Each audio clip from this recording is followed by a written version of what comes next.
Solamente tiene una oportunidad de arreglar en parte lo que está pasando y en restablecer lo que ha sido la tradición en este país a través de toda la historia, el balance de poderes. Es decir, que un partido no tenga todo el poder absoluto. Y será el 8 de noviembre cuando van a elección todos los miembros de la Cámara de Representantes, las 2/3 partes del Senado y, por supuesto, en la Florida, el gobernador.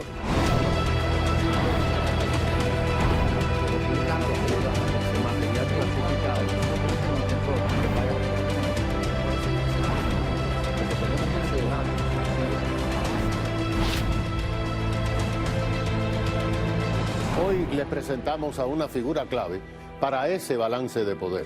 El senador por el estado de la Florida, Marco Rubio, a quien le hicimos las preguntas que ustedes quisieran hacerle. Filmamos este especial rodeados de recuerdos y de historias en la casa de la Brigada 2506. Senador, muchísimas gracias por su tiempo. Estamos en un lugar histórico. En este local aquí en la Pequeña Habana se combinan dos cosas. El recuerdo de algunos de los tantos que han muerto por la libertad de Cuba, pero también el no cumplimiento de una promesa que hizo formalmente el gobierno de los Estados Unidos. Y yo le pregunto, ¿qué significa esto para usted? ¿Qué impacto ha tenido en su vida política este recuerdo de aquel abril del 61 que usted no había nacido? Claro. Bueno, primero yo creo que es un testimonio a una larga lucha del exilio cubano para liberar a su país. Este fue el esfuerzo más amplio, mejor conocido, armado, pero hemos visto una resistencia. El espíritu de Girón sigue vivo en todos esos que toman calle en Cuba a protestar, en eso que han seguido la batalla después de tantos años. Imagínate que cuando Fidel toma el poder, se imaginó que se iban a ir millones de personas, iban a venir a Estados Unidos, se iban a incorporar en la vida de acá y se iban a olvidar de lo que era el caso de Cuba. Y nunca ha sido así, hasta hoy. Todavía no solamente esta organización, sino muchas otras siguen con esa esperanza de ver una Cuba libre. Algo que él nunca se imaginaba que iba a ser posible, lo sobrevivió a él. Así que para mí el espíritu de Girón sigue vivo y también es importante, la historia siempre es importante recordarla, es importante que los jóvenes, que los nietos y que los bisnietos de esos que sirvieron en Girón y de esa generación que tanto contribuyó no simplemente a la causa de una Cuba libre, sino también contribuyó a este país. Nos olvidamos que muchos de estos hombres regresaron a este país y cumplieron una vida en cual montaron negocios, criaron familias, sus hijos han logrado mucho y siempre a nosotros nos hace muy contento ver que los hijos, e incluso hasta los nietos de los brigadistas, siguen involucrados en este tema de Cuba y involucrados en todo lo que significa esta organización. Es un lugar importante, aquí vienen muchas personas de todas partes del mundo a visitar a Miami y posiblemente conocen poco de lo que pasó y lo que conocen de Girón fue lo que se dice a nivel de la prensa internacional, de que fue un error, pero realmente fue un momento en que personas jóvenes, hombres muy jóvenes, pusieron en riesgo y muchos perdieron su vida por una causa que ellos creían y que nunca abandonaron. Senador, usted es uno de los más importantes miembros del Comité de Inteligencia, es también abogado. En su opinión legal y la opinión política, ¿qué es lo que motiva el registro en la residencia del expresidente Trump? Mira, primero, entrar en una propiedad privada es una de las cosas más difíciles de poder hacer bajo nuestras leyes. Incluso cuando crearon este país, una de las cosas que específicamente pusieron en la Constitución es una protección en contra de eso, porque el rey de Inglaterra en aquel entonces lo hacía muy a común. Así que ya sabemos que el estándar, ¿no?, que el nivel que tienen que llegar para justificar eso es muy alto, número uno. Número dos, estamos hablando de un expresidente de los Estados Unidos. Así que se sabe de antemano que esto iba a tener impacto político en hacer algo como esto. Así que realmente tuviese que ser algo extraordinario para justificar este tipo de medidas, lo cual yo hasta ahora no he visto evidencia de eso. Se lo hemos pedido. A ver, dicen ellos que son documentos que eran clasificados, un peligro a la seguridad nacional de Estados Unidos. Ellos se lo mandaron a pedir en específico, le mandaron, el FBI estuvo en Mar-a-Lago 2 meses antes, estuvieron ahí y nos dicen todo, cooperaron completamente con ellos. Para mí, yo creo que la evidencia de que esto fue una movida política es lo que ha pasado desde un principio, desde que se metieron ahí el FBI. Incluso horas después, ya habían personas en el FBI o en el Departamento de Justicia hablando con la prensa, dándoles detalles que ni sabemos si son verdad o no. detalles. En una investigación que no es política, cualquier otra investigación, el FBI ni reconoce que hay una investigación. El Departamento de Justicia ni te habla de que hay una investigación, en lo que es una investigación seria. Pero si es una investigación política, empiezan a hacer los liqueos, los leaks a la prensa, dándole detalles de cosas que no sabemos, no podemos ni confirmar, ni poder saber si son ciertos.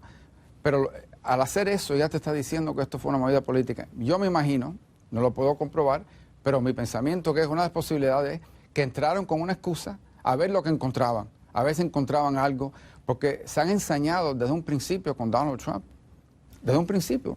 Lo de Rusia, que fue comprobado que no fue cierto, le hicieron 2 impeachments, incluso un impeachment después que ya no estaba ni en función.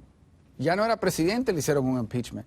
Después este comité del 6 de enero, que hicieron un comité sobre lo que pasó el 6 de enero, pero no han hecho un comité sobre lo que pasó en el verano del 2020, cuando estaban quemando aquí en este país, en las calles, y billones de dólares de daño que ocurrió y hubieron muertos y todo. Y ahora esto, esta gente es una obsesión que tienen con él, que al final del día creo que el pueblo y la gran mayoría de norteamericanos lo ven por lo que es, una obsesión política para que él no pueda aspirar de nuevo. Usted es una persona que probablemente sería una de las únicas aquí en el sur de la Florida que como miembro del Comité de Inteligencia le entregan material clasificado, el cual usted no puede divulgar, es para sus ojos. Ahora, desde el punto de vista legal, porque tenemos un debate, si el presidente tenía documentos clasificados o se los había robado, legalmente, ¿qué puede pasar aquí en esta controversia? Bueno, es una pregunta bien interesante, porque un presidente tiene el poder de desclasificar lo que quiera hacer. Es decir, es imposible que un presidente en su función pueda violar la ley de clasificación, porque el presidente puede de un momento, sin tener que nadie más aprobarlo, declasificar lo que quiera. Segundo, le diré que es posible que en un momento de error, por ejemplo, un papel se haya encontrado en una caja. Eso no quiere decir que hubo intención. Yo no creo que realmente sobre eso le pueden hacer ningún tipo le pueden poner cualquier tipo de cargo. Por eso yo pienso que cuando entran a un lugar así y registran el lugar completo, ellos no están buscando eso. Están buscando qué más podemos ver, qué más hay ahí que podemos encontrar, que podemos comprobar otro. Es decir, entramos buscando esto, no encontramos eso, pero mira si lo que descubrimos es otra cosa. Porque ellos se imaginan mucho. Pero era limitada la orden. Es limitada, pero por ejemplo, si hay una caja de documentos y hay un documento en esa caja que responde o que corresponde a lo que le has pedido a la corte, te llevas la caja completa. Y empiezas a revisar la caja completa y empiezas a decir, mira, estos productos encontramos algo que no era parte del search warrant, pero estaba junto con eso, y así sí lo pueden usar. Es lo que están ellos, me imagino yo, algunos de ellos estaban buscando entrar ahí a ver qué más encontraban. Senador, probar intención, y usted es abogado, es bien difícil, ¿no? Yo creo que más que nada, sin duda, hay elementos en la izquierda de este país que quisieran que Donald Trump fuera preso. Y están obsesionados y lo dicen abiertamente. Incluso hay congresistas demócratas que lo dicen abiertamente, que no quieren que ni haya un juicio, que directo a la cárcel buscan ellos. Pero también creo que aquí parte de esto es mancharlo políticamente. Mancharlo porque saben que si lo manchan a él políticamente, también manchan al Partido Republicano, los ayudan a las elecciones. Ellos están, en mi opinión, tienen terror que él vaya a aspirar de nuevo. Por eso ellos le hicieron el segundo impeachment. El segundo impeachment, acuérdate que jamás en la historia de este país se le ha hecho un impeachment a un presidente que no estaba ni en función. ¿Cómo vas a remover a un presidente que ni está en función? Lo hicieron porque como parte de eso, el Congreso, el Senado tiene la opción de decir que esta persona jamás puede aspirar de nuevo en un futuro.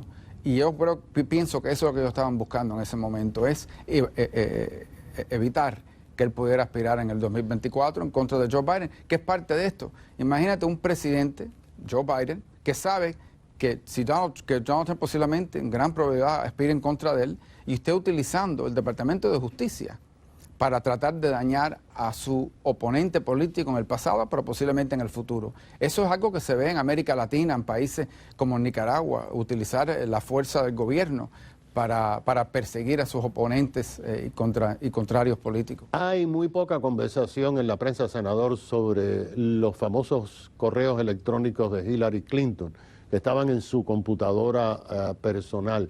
Esto... los abogados dijeron que eso no impedía que ella aspirara a la presidencia como como hizo. Entonces estamos ante una incógnita legal, ¿no? Bueno, incluso nunca se trajeron cargos en contra de ella. Y en el caso de Hillary Clinton, ella destruyó computadoras, destruyó teléfonos, físicamente destruyó los teléfonos para que no se pudiera comprobar que tenían acceso a todo este tipo de información. Me acuerdo que durante la campaña, aquel entonces director del FBI, Comey, anunció que estaban investigando a Hillary Clinton y la izquierda lo quería matar, era el enemigo número uno. Ahora es un héroe porque se le viró a Trump, pero en aquel entonces era el enemigo número uno de la izquierda porque en octubre de ese año él anunció que estaban investigando el caso de Hillary Clinton, que incluso estaba un caso que estaba ligado con el caso de este congresista también, que Weiner, que es de Nueva York, que era por otras cosas. Su esposa trabajaba con Hillary Clinton y se encontró que en la computadora de ellos, en su familia, también tenían acceso a estos documentos. Así que, en fin, aquí ha habido otros casos, el caso de Petraeus, aquí hubo caso de Sandy Berger, que era el director de Seguridad Nacional de Clinton, que entró a los archivos y se llevó escondido en una media documentos clasificados. Así que, en fin, estamos viendo toda una serie de cosas que hay dos reglas, una para los demócratas y la izquierda y otra para los republicanos y específicamente Donald Trump. Y las personas lo ven y se están acordando de eso, pero en el caso de Hillary nunca ni se habló de presentarle cargos, ni la prensa quería traer cargos en contra de ella. Cuando regresemos, hablaremos con el senador Rubio para que nos diga por qué afirma que la organización Puente de Amor debe ser investigada urgentemente por el Buró Federal de Investigaciones.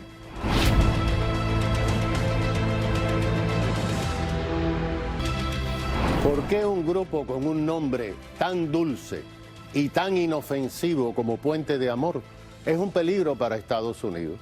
¿Y por qué ese grupo tiene el oído de la Casa Blanca, mientras que los legisladores cubanoamericanos ni siquiera son recibidos? ¿Y cuán grave es la interferencia extranjera en las elecciones?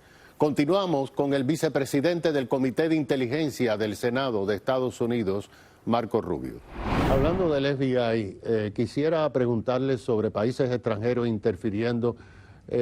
Una petición que usted hizo directamente al FBI sobre una organización Puente de Amor. En el pasado, senador, usted lo sabe, bueno, bastante pasado, estaban los Maceitos, estaba la Brigada Venceremos, que se sabía eran frentes, pero esta organización surge en la costa oeste de los Estados Unidos, se ha expandido a muchos países y aquí al sur de la Florida. Usted específicamente pidió al FBI que investigaran a Puente de Amor por ser posibles agentes extranjeros. Correcto. Mira, aquí hay una ley. La ley dice que si uno aquí está trabajando de parte, en función, ayudando a un gobierno en extranjero, tienen que inscribirse como agente de extranjero. Y esta organización, yo no tengo la menor duda, y es más que estoy bien cierto, que están tomando dirección desde La Habana. Incluso cuando mandé esa carta al FBI pidiendo que hicieran esa investigación, el jefe de esa organización respondió desde La Habana. Él estaba en La Habana ese día respondiendo desde La Habana, desmintiendo lo que yo decía, pero lo estaba haciendo desde La Habana. Segundo, aquí sabemos que hace años, esto no es nuevo, hace años que el gobierno cubano trata de interferir en la política, por ejemplo en Miami. Sabemos bien el caso de la Red Avispa, sabemos bien el caso del Hermano del Rescate y todo lo demás, pero encima de eso, siempre han tenido agentes en esta comunidad que buscan dividir y crear el conflicto y lo demás. La diferencia es que ahora creo que tratan también están tratando de influenciar la política en la Florida específicamente. Cómo pueden apoyar a ciertos candidatos, cómo pueden apoyar a ciertos movimientos para hacer dos cosas. Número uno, desprestigiar y hacerle daño a la imagen del exilio cubano. Y número dos, para hacerle daño a candidatos en específico. No haya la menor duda que el régimen cubano le encantaría que yo perdiera mi elección y que Mario Díaz Velar y que María Elvira Salazar y Carlos Jiménez y los demás perdieran sus elecciones. Lo que ellos no tienen es la capacidad de hacerla como los rusos en el internet y lo demás, pero sí tienen la capacidad de hacerla en las redes sociales y a través de grupos que vienen a comunidades como esta, en un estado tan importante como la Florida, a crear conflictos y a buscar apoyar movimientos y darle apoyo a movimientos contrarios. Pero se han insertado directamente en su campaña porque algunos personajes de Puente de Amor estuvieron con su oponente demócrata. Pues claro, y eso te dice dos cosas. Número uno, mi oponente no sabe absolutamente nada sobre esta comunidad, ni los temas de Cuba, ni de Nicaragua, ni de Colombia, ni de Venezuela. Jamás en sus 6 años en el Congreso se ha pronunciado sobre estos temas. Ella no conoce los temas. Ella va a decir lo que tiene que decir ahora, porque está aspirando y le dirán sus consultores políticos, tienes que decir esto y tienes que decir lo otro. La primera vez que le preguntaron a ella si ella apoyaba el embargo, ella no pudo responder porque no sabía, no tenía posición. Así que es vulnerable a ese tipo de cosas.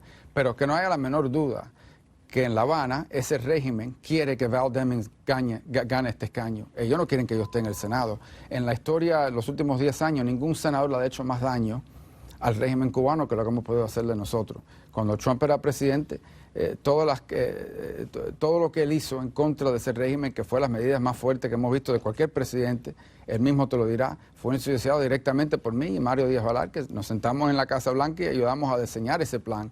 Así que ellos me odian y les encantaría que yo perdiera mi posición. Y van a buscar apoyar a candidatos como Val Demings en la manera que puedan para que ella pueda ganar, si es posible. Ese personaje de Puente de Amor, lo mismo tiene acceso a altos niveles de la Casa Blanca que a Díaz-Canel en Cuba. Lo que nos lleva a si existe una política de la administración Biden sobre Cuba y si existe en su calidad de miembro dirigente del Comité de Inteligencia, ¿sabemos cuál es? No, y mira, dos cosas te digo sobre eso. La persona, 2 días o 3 días después de lo que pasó en julio del 2021, del año pasado, este individuo de esta organización Puente fue a reunirse con la persona dentro de la Casa Blanca que está encargada de Emily Mendrala, se llama. Ella es la persona encargada del tema de Cuba, dentro del Consejo de Seguridad Nacional, dentro de la Casa Blanca, y tienen una foto juntos, parados ahí, sonriéndose y demás. Ella, obviamente, era una persona que se dedicó años, cuando estaba fuera, a llevar congresistas. A llevar congresistas, a reunirse con La Habana y lo demás, así que ella tiene esos enlaces también. Pero bueno, fueron a verla a ella. Así que te enseña, la persona encargada del tema de Cuba en el Departamento de Estado, igual, una persona 100% a favor de esta apertura hacia Cuba y todo lo demás. Esa es la política de esta administración. Los que no lo hacen de manera abierta, por 2 razones. Primero, porque le tienen miedo al voto hispano, al cubano en la Florida, y tienen candidatos aquí que están en función y le están pidiendo que no lo hagan. Pero lo hemos visto no solamente en el tema de Cuba, lo hemos visto, por ejemplo, en la manera en cual quitaron a la FARC de la lista de grupos terroristas. Lo hemos visto en las reuniones en secreta que han tenido con Maduro y con Venezuela. Y me imagino que si no fuera por la política interna y doméstica de este país, ya hubieran hecho todo lo posible para regresar a la política de Obama con Cuba. Las personas que crearon la apertura de Obama hacia el régimen cubano son los que hoy en día están en función de nuevo, en los mismos puestos. Aunque sepamos que la política exterior la maneja el Ejecutivo, pero el Congreso, la Cámara y el Senado, en sus comités de Relaciones Exteriores, Comité de Inteligencia, puede hacer algo. Después de noviembre, si cambia la correlación de fuerzas, ¿se puede hacer algo para Cuba? Bueno, 2 cosas se pueden hacer. Nicaragua, Venezuela. 2 cosas que se pueden hacer. Primero, asegurarnos que hay los fondos suficientes para apoyar los diferentes programas que tenemos, para apoyar la democracia y todos estos grupos. Segundo, darle prioridad a estos temas. Y tercero, en el Senado en específico, todos estos nombramientos a diferentes puestos, embajadores y lo demás de Estados Unidos tienen que ir a través del Congreso de Estados Unidos y el Senado específicamente. Y podemos impedir, en este momento no podemos impedir que esas personas entren en función porque con 51 votos, incluyendo el voto de la vicepresidenta, pueden entrar estas personas en su posición. Y no se trata simplemente de un embajador a estos países. Un embajador, por ejemplo, el embajador norteamericano o cualquier otro país de América Latina que sea pro Castro o pro régimen o a favor del intercambio y el diálogo con ese régimen, nos puede hacer daño desde esas diferentes ciudades en llevando a cabo la política norteamericana y hacerle daño en la OEA. Sin que usted revele información para que el FBI no le registre la casa, pero al Comité de Inteligencia le llegan muchas informaciones sobre la interferencia real de China, Rusia, Irán, en países como Venezuela, Nicaragua, Cuba, que se transportan a los Estados Unidos. Bueno, yo te puedo decir lo siguiente, yo no creo, yo que esto se ha dicho públicamente ya, sin duda, le diré que en el caso, por ejemplo, de Colombia, Rusia le interesa mucho la elección que acaba de pasar en Colombia y ayudaron a los más poderosos. Venezuela y Cuba en específico se involucraron muchísimo en esas elecciones a través de las redes sociales, pero también a través de prensa local y lo demás. Irán también le interesa, no tienen la misma presencia en términos de influenciar elecciones, pero sí Irán tiene una presencia militar y contratos militares con el régimen de Maduro. Pero en el caso específico de la región, los cubanos, el régimen cubano, hay cosas que no tienen la capacidad de poder hacer tecnológicamente, pero lo que se trata de lo que es el espionaje y la influencia humana a nivel individuo, son algunos de los mejores del mundo porque se han dedicado 50 años a hacer esto y lo reconoce el FBI y lo ha dicho públicamente. Así que sin duda, y que no haya duda ninguna, que estamos viendo la mano de La Habana y hasta cierto punto también de Caracas en las elecciones que hemos visto en Colombia, que vamos a ver en Brasil, que vimos en Honduras y hasta cierto punto que vamos a ver en Estados Unidos también. Si ellos creen que pueden influenciar de alguna manera la dirección, y una de las maneras que lo hacen es, ellos buscan a profesores, a columnistas, personas que en la prensa, que estén a favor del pensamiento de eso de abrir hacia Cuba, y buscan que esas personas escriban cosas en contra de lo que ellos piensan son enemigos del régimen. Ellos también buscan mucho utilizar miembros de la prensa en Estados Unidos, mandando la información y lo demás, para que ellos escriban en contra de nosotros, nos ataquen en la prensa, y eso se ve muy a común. Al regresar, abordaremos con el senador Rubio la inflación o la recesión, y qué puede hacer el Congreso antes o después de las elecciones de noviembre.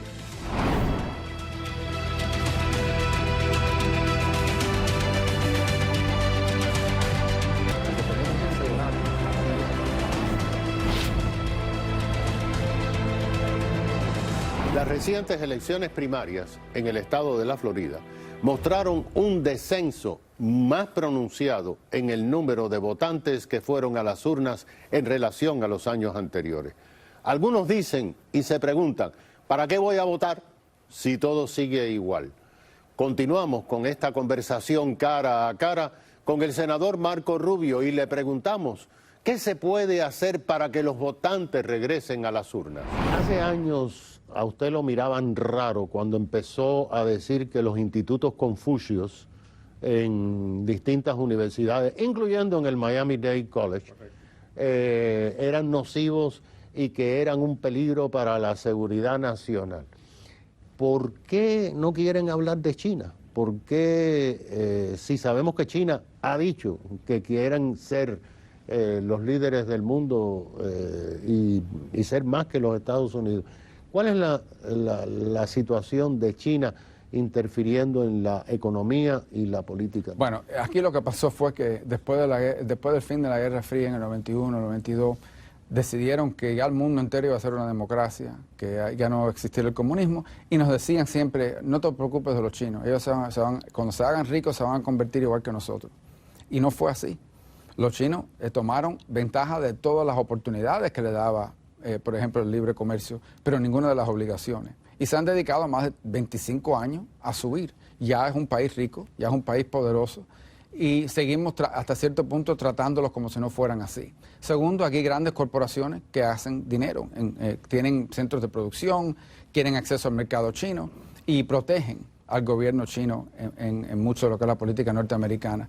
Y en la academia, lo que son las universidades, los institutos estos Confucius le dan millones de dólares a estas universidades y diferentes escuelas para estos programas, que ellos dicen que es para enseñarle la cultura china y el idioma chino, pero en fin es para influenciar a los jóvenes, porque ellos es una cultura con mucha paciencia.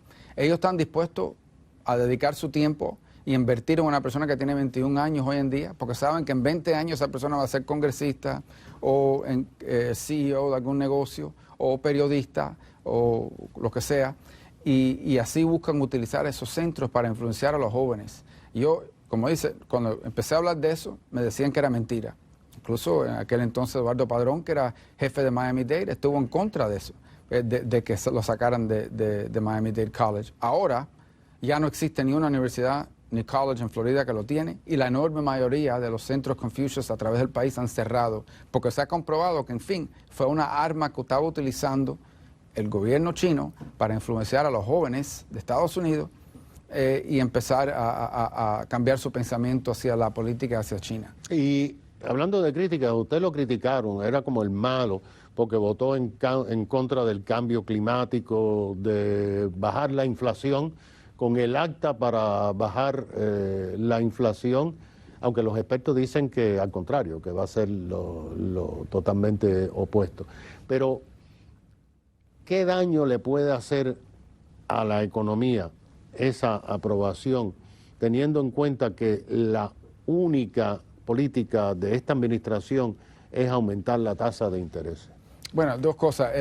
Te diré primero que esa ley que acaban de pasar los demócratas, como he dicho, no lo digo yo, lo dice Bernie Sanders, que no va a hacer absolutamente nada sobre la inflación. Le han puesto ese nombre que es una falta de respeto y un insulto a la inteligencia del pueblo.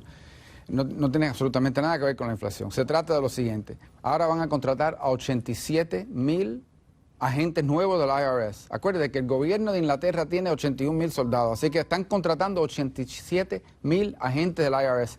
Este país no tiene 87,000 billonarios. Así que esos 87,000 nuevos agentes del IRS le van a caer encima a los pequeños comerciantes, a las personas trabajadoras, tratando de buscar que las personas le entreguen más dinero, amenazándolos y todo lo demás. Número 2, le pone un nuevo impuesto sobre el gas natural y sobre el petróleo. Eso va a alzar los precios de esos productos. Y número tres, usa todo ese dinero para invertir en cosas como créditos para la compra de carros eléctricos que usan baterías chinas, paneles solares, también fabricados en China, y que solamente personas ricas tienen acceso a eso. Llegará un momento en el futuro de este país, en 20 años, no sé cuándo, que la mayoría de las personas, si quieren comprar un carro eléctrico, lo pueden hacer. Pero en este momento, el 99.7% de los automóviles en la carretera utilizan la gasolina o el diésel. No están utilizando la eléctrica. Y va a tomar muchísimos años para que eso cambie. Así que lo único que ha hecho esta ley es contratar nuevos agentes del IRS, alzar los impuestos sobre la gasolina y el gas natural, que nos va a subir el costo a las personas trabajadoras, y crear un crédito de impuestos para ayudar a personas ricas y de dinero a comprar su segundo carro eléctrico o poner un panel solar en su casa.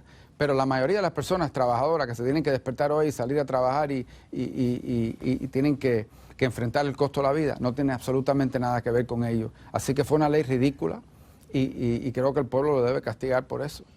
Hablando de castigar, los demócratas, sobre todo los liberales, apuestan a que en esta campaña en la que está usted y muchos senadores y congresistas republicanos, la conversación sea el aborto, lo que hizo la Corte Suprema, los matrimonios gay, LGBT, la historia de que los niños pueden tener acceso y que no se hable de la inflación. Bueno, claro que ellos no quieren hablar de la inflación, no quieren hablar de los desastres en el extranjero, de esta administración, en lo que hicieron en Afganistán, no quieren hablar del costo de la vida, no quieren hablar de todo lo que está enfrentando el crimen. Hemos visto una ola de crimen en este país violento porque tenemos estos fiscales en diferentes ciudades que no quieren de ninguna manera ponerle cargo a estos criminales. Así que hemos visto en la Florida, gracias a DeSantis y los líderes en la legislatura, no lo hemos tenido tan mal. Pero aquí hay ciudades que no se pueden vivir. La gente está abandonando San Francisco, Los Ángeles, Chicago, Nueva York, porque el crimen está altísimo. Ellos no quieren hablar de esas cosas. Pero ellos quieren cambiar el tema, sin duda que lo quieren cambiar. En el tema del aborto es muy fácil. Lo único que hizo la Corte Suprema es decir que ahora hay que decidirlo a nivel estatal. Ahora el debate es en la legislatura. Así, le han devuelto el poder sobre ese tema al votante a través de sus representantes al nivel estatal. Pero ellos quieren que la campaña sea sobre eso, porque si la campaña es sobre el costo de la vida, el costo de la gasolina, el crimen, la inflación, van a perder. Ellos lo saben. Así que es una movida política y desafortunadamente la gran mayoría de la prensa norteamericana los va a ayudar en tratar de convertir la elección en algo que no sea sobre la inflación. Yo estoy por la calle y hablo con gente como usted también. Usted es un residente de aquí. Hay mucha gente que está desencantada porque piensan que Estados Unidos va cuesta abajo.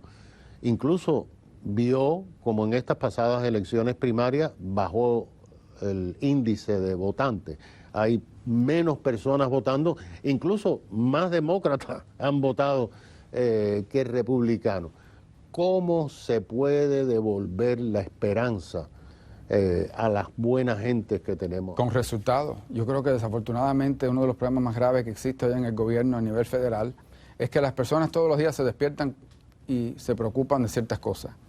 Y entonces prenden el radio, la televisión y oyen que en Washington se está debatiendo un tema que no tiene nada que ver con lo que le importa a ellos.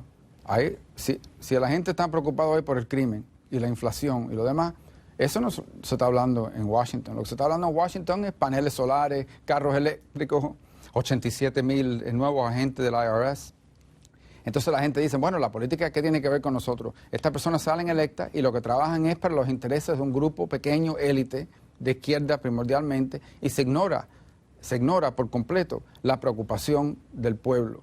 Le diré que la solución de eso son dos cosas. Primero, devolver más poder que nunca al nivel local, al nivel estatal, donde se deben hacer estas decisiones, porque ahí sí hay que prestarle atención al pueblo, como bien sabes, como alcalde y lo demás. Uno no puede ignorar el tema que existe a Porque diario. se te presentan ahí. Se te presentan ahí o en tu propia casa, son tus vecinos, tú vives con ellos. Una persona, ¿a qué le importa a Nancy Pelosi lo que le interese a alguien viviendo en Westchester o en Hialeah? Ellos no pueden votar en contra de ella ni tienen influencia sobre ella. A ella lo que le interesa es qué es lo que piensan los liberales de San Francisco y Nueva York. Es lo que le interesa, son la gente que le dan dinero a sus campañas y lo demás. Y segundo es poner personas en el gobierno que tienen sentido común. Esto ya ni se trata de izquierda y derecha, en algunos casos se trata de sentido común. Hay cosas que sabemos que funcionan y hay cosas que sabemos que no. Hay cosas que sabemos que son importantes y hay cosas que son menos importantes. Y debemos enfocarnos en cosas que funcionan y van a tener resultados porque lo han comprobado miles de años de historia humana, y concentrarnos también en los temas que le importa al pueblo, no a los temas que le importa a la prensa o a los grupos de interés ideológicos de izquierda, que es lo que está dominando la política norteamericana. Así que las personas ven eso y dicen, bueno, ¿para qué votar sin fin? Ellos no van a responder a lo que nosotros queremos y tenemos que presentarles una alternativa. Por eso que yo me alegro mucho de mi historial de trabajo. Yo me he enfocado en las leyes de los veteranos. He pasado 3 leyes, incluso uno bajo un presidente demócrata que ayuda a los veteranos. El plan PPP que salvó a miles y miles de pequeños comerciantes en un momento que ni se estaba hablando durante el COVID de qué se iba a hacer para ellos. Se estaba hablando de qué dinero se le iba a dar a las grandes compañías, pero nadie estaba hablando de los pequeños comerciantes. Me alegro mucho que hemos podido lograr eso. Me alegro mucho que nos hemos concentrado en los temas que hemos hecho también para los Everglades, que es sumamente importancia para la Florida. En fin, una de las cosas buenas de estas campañas es que nos da la oportunidad de hablarle al pueblo de lo que hemos logrado y lo que queremos lograr.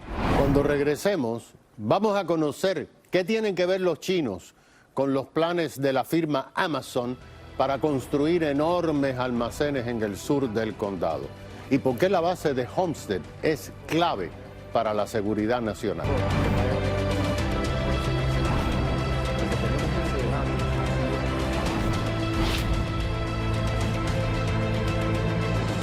Aunque la Casa Blanca diga que todo está perfecto en la frontera, todos sabemos que ese no es el caso.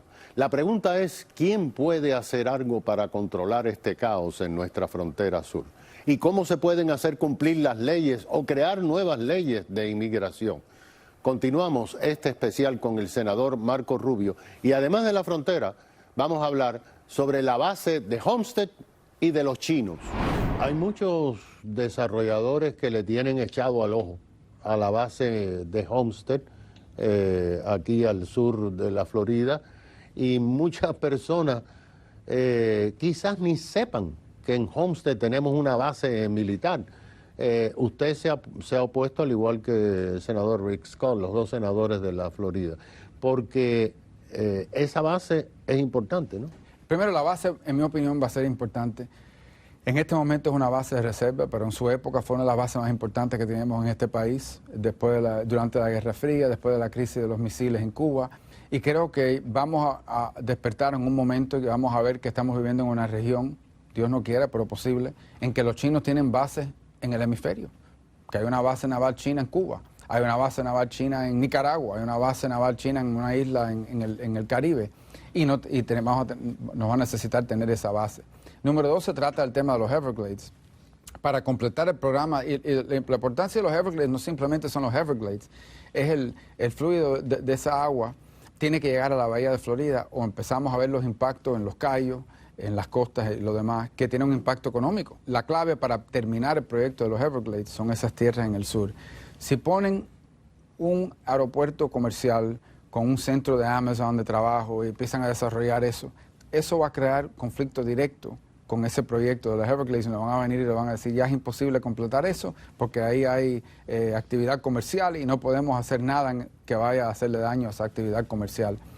Así que yo no puedo apoyar ese proyecto, yo no estoy en contra del desarrollo, pero a la misma vez tengo que pensar primero en la seguridad nacional de Estados Unidos y segundo el bienestar de la economía de Florida. Y si no terminamos los proyectos de los Everglades, le va a hacer un daño terrible a la economía de la Florida. Porque lo disfrazan de trabajo, más empleo. Bueno, y le diré que es posible traer esos empleos, pero se tiene que hacer en otro lugar. Aquí tenemos otros lugares y otros sitios donde se puede hacer. No entiendo por qué tiene que ser ese sitio. Y también el Amazon siempre, que es la compañía clave en todo esto, siempre hace promesa de muchos trabajos, pero estamos viendo que no cumple muchas veces con esas promesas que hace. Y a la misma vez eso va a traer todo un problema de tráfico. ¿Cómo van a llegar las personas? ¿Dónde van a vivir esas personas? ¿Van a tener que vivir cerca ahí o van a tener que aumentar el cargo sobre el tráfico para llegar de donde viven acá hacia allá? Así que, pero yo creo que eso de trabajo, en la construcción a corto plazo posiblemente, pero lo que es Amazon, la compañía, ellos siempre prometen muchos trabajos y después realmente la cantidad de trabajo que crean es mucho menos de lo que prometieron desde un principio. Eso ha sido el historial de esa compañía. ¿Cuán importante es para los republicanos tener control de la Cámara y del Senado? Es la única manera de balancear esta administración en los próximos 2 años.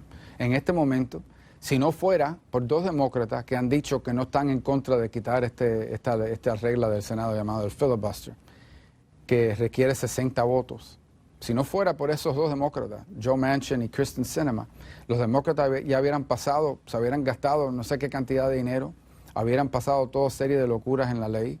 En fin, esa es la amenaza que estamos viviendo. Y no sabemos nunca si esos senadores van a cambiar de mente por presión política o lo demás. Incluso ya vimos que Manchin cambió de mente con este tema de esta ley que pasó. Entonces, la única manera de controlar, de bloquear lo que quiere hacer Joe Biden en la extrema izquierda es tener un Congreso republicano que puede impedir que esas cosas se conviertan en ley. También va a cambiar el tipo de personas que están nombrando a estos puestos. En este momento ellos pueden nombrar a las personas más radicales que uno se pueda imaginar, porque saben que tienen los votos en el Senado para confirmarlo. Al perder el Senado, ya no pueden nombrar personas radicales, van a tener que nombrar a personas más moderadas, personas aunque sean normales, en vez de personas raras, que lo que ponen son ideas. En muchos casos hemos visto personas nombradas a puestos que son marxistas, abiertamente. Tuvimos una persona nombrada que ya era mucho hasta para algunos demócratas poder votar por ella, pero ella había escrito por años que ella admiraba mucho el sistema soviético de banco. Así que ese es el tipo de personas que están nombrando estos puestos y que hacen, donde el 90% de lo que pasa en el gobierno federal pasa al nivel de la burocracia. Y estas son las personas que están poniendo en esos puestos tan importantes. Nos quedan 3 meses para la elección. Se están gastando muchos millones de dólares diciendo que usted no va al trabajo y que además de eso está en contra de la policía, pero evidentemente hay muchas agencias policíacas y sindicatos que lo apoyan a usted. Pero su oponente, la señora Demings, alega que como jefe de policía ella va a resolver las cosas. ¿Cuál será el estilo de estos últimos meses? Bueno, es importante dejar claro la verdad y lo que es cierto, ¿no? Lo que es cierto es que yo he estado en el Senado ya por casi más de 10 años. No soy yo el que lo digo, lo han dicho 2 o 3 organizaciones, que yo soy el senador que más ha logrado en todos los Estados Unidos. Incluso yo he pasado más leyes bajo un presidente demócrata, en un Congreso demócrata, que lo que haya pasado en 6 años. Val Demings, mi oponente, ha estado en el Congreso por 6 años. Jamás, ni un proyecto de ley de ella se ha convertido en ley. Jamás, ni uno. Y la cantidad que yo tengo, y son leyes que yo he pasado importantísimas sobre China. Bueno, a mí me han sancionado en China. A mí me mandaron a matar desde Venezuela. La ley de que impide la entrada de productos hechos por esclavos en China, los Uyghurs, es mi ley. 2 leyes de veteranos, 3 leyes ahora de veteranos, que para ayudar a los veteranos, son mis leyes. El plan PPP, que fue la intervención en la economía que más logró en la historia de este país. Una ley que yo escribí personalmente y ayudé a implementar. En fin, yo creo que cuando uno compara mis récords de trabajo con lo que ella no ha hecho absolutamente nada, los votantes van a entender eso. Y también van a entender lo siguiente. Ella era policía. Se fue a Washington. Ella quería que Biden la escogiera como vicepresidente. Se tiró a la extrema izquierda y empezó a criticar a la policía. Estuvo en la lista. hizo todo tipo de escritos criticando a la policía, hablando de que bien pensado era el plan de Minneapolis de quitarle fondo a la policía, de qué lindo era ver las personas salir a la calle a quemar a las ciudades. Ella se tiró hacia el lado, traicionó a la policía. Una cosa es no ser policía nunca. Otra cosa es ser policía, saber el peligro que es ser policía, pero por razones políticas, entrar como en la política y convertirte de extrema izquierda. Mi oponente vota con Nancy Pelosi 100%. Ella jamás ha votado en contra de algo que le ha pedido Nancy Pelosi. Y es por eso que hemos visto que 57 de los sheriffs de este estado, 57 de los 66 que son electos, me apoyan a mí y ninguno la apoyan a ella. 57 me han apoyado a mí.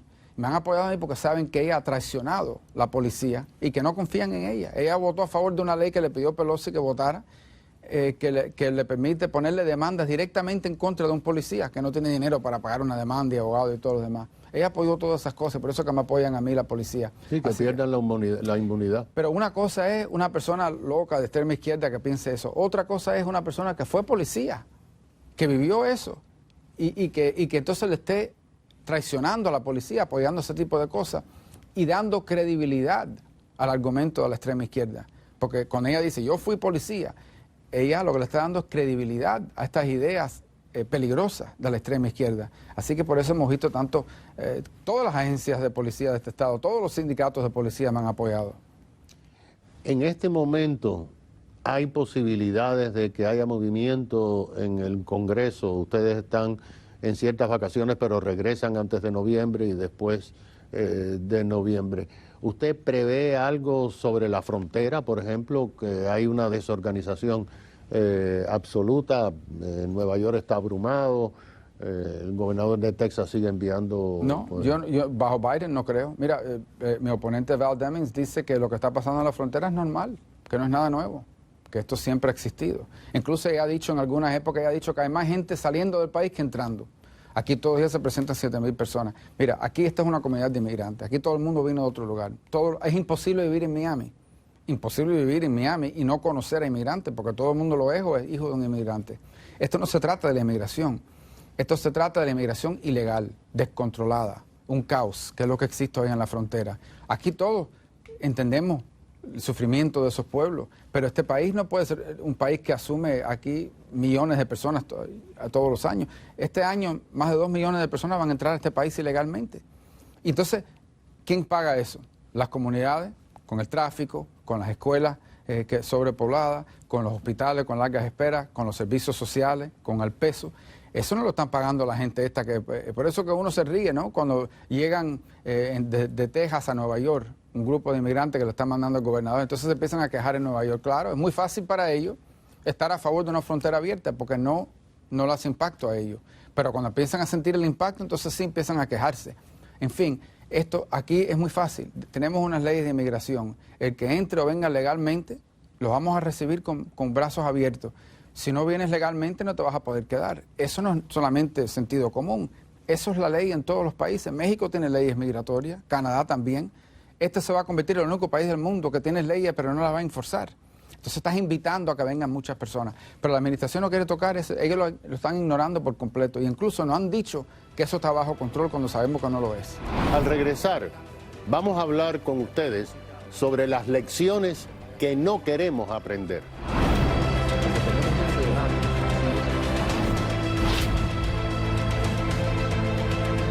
La sala y el comedor de muchas viviendas se quedaron decenas de miles de boletas que llegaron por correo y nunca fueron llenadas y mucho menos enviadas al Departamento de Elecciones. Mientras esto ocurría, una minoría, solamente un 15% de todos los votantes, que son menos de la mitad de toda la población del condado, elegían a 3 comisionados del condado, a 4 miembros de la Junta Escolar, a una decena de jueces y varios escaños en la legislatura. Personas que tienen que ver con nuestra vida diaria. Es decir, 1 de cada 10 residentes en el barrio de ustedes decidieron por usted si usted no votó. Y si no votó, en 70 días tendremos de nuevo elecciones. Ojalá que ahora entendamos que las elecciones tienen consecuencias, malas o buenas. Recuerden que después de terminar la votación, la única opción que tenemos si no votamos es quejarnos durante 4 años. Y que este 8 de noviembre, la lección que recibimos ahora de una minoría decidiendo por la gran mayoría, nos lleve a hacer lo correcto, que es ir a votar y elegir a quien nuestra conciencia nos diga. Gracias por estar con nosotros.